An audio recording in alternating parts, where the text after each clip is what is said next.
क्या कभी आपने सोचा है कि क्यों कुछ लोग जन्म से अमीर होते हैं और कुछ पूरी जिंदगी संघर्ष करते रहते हैं?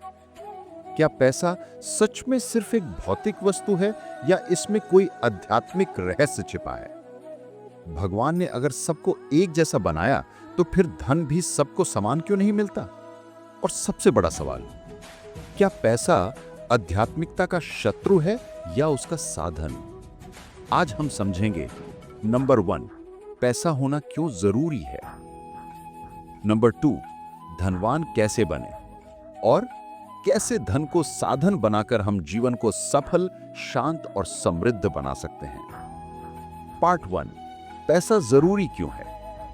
हमारे शास्त्र कहते हैं धनम मूलम सर्वेशाम, यानी धन ही सभी कार्यों का मूल है। इसका मतलब क्या है?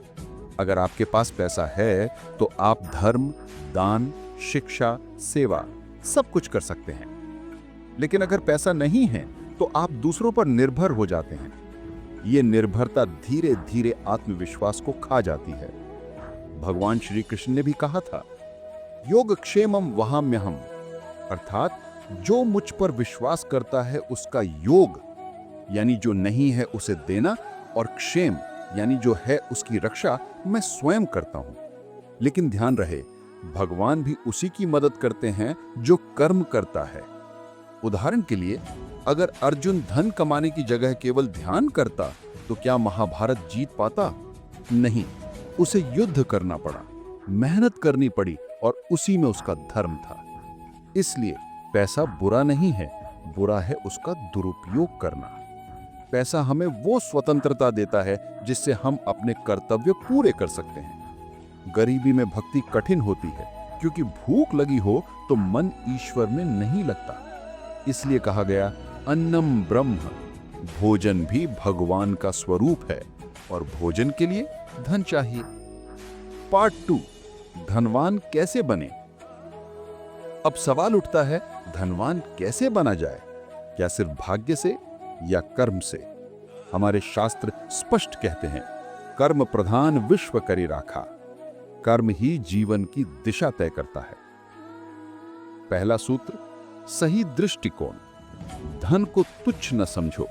धन एक ऊर्जा है जिसे अगर आप सकारात्मक उद्देश्य से कमाओ तो वो बढ़ती है, अगर लोभ और छल से कमाओ तो नष्ट हो जाती है। उदाहरण के लिए कुबेर देवता को देखिए, वे धन के देवता हैं, पर उनका धन केवल उनके लिए नहीं, वह देवताओं, यज्ञों और कल्याण के कार्यों में लगा रहता है। यानी धन तभी टिकता है जब उसका प्रवाह समाज तक पहुंचे।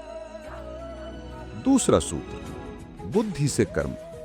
भगवान विष्णु का एक नाम है श्रीपति, यानी लक्ष्मीपति।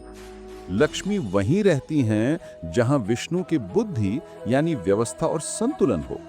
इसका अर्थ यह कि अगर आप बुद्धि से योजना बनाकर काम करेंगे तो लक्ष्मी स्वतः आपके घर में आएंगी।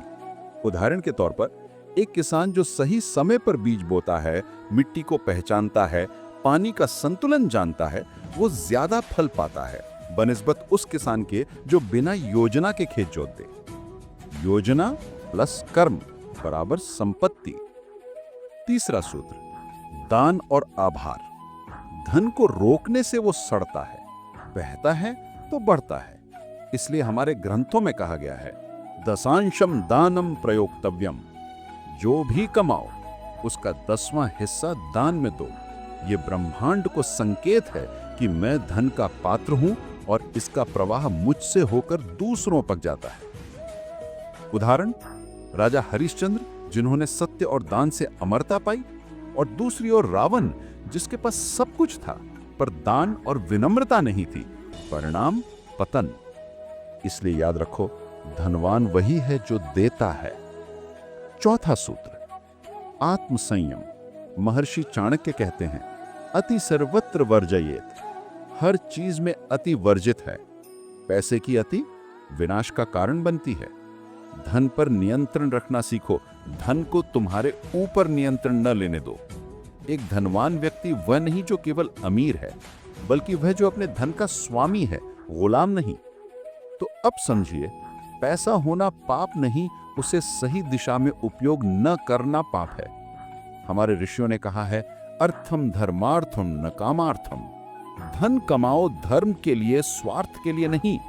अगर आप धन को सेवा, भक्ति, परिवार और समाज की भलाई के लिए कमाते हैं तो वही लक्ष्मी आपको कभी नहीं छोड़ती।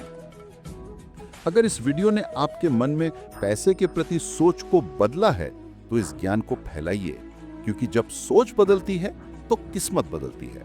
लाइक कीजिए, कमेंट में लिखिए, मैं धन को साधन बनाऊंगा, साध्य नहीं। और सब्सक्राइब कीजिए हमारे चैनल प्रेरक संदेश को, जहां हम जीवन के गूढ़ रहस्यों को सरल भाषा में समझते हैं।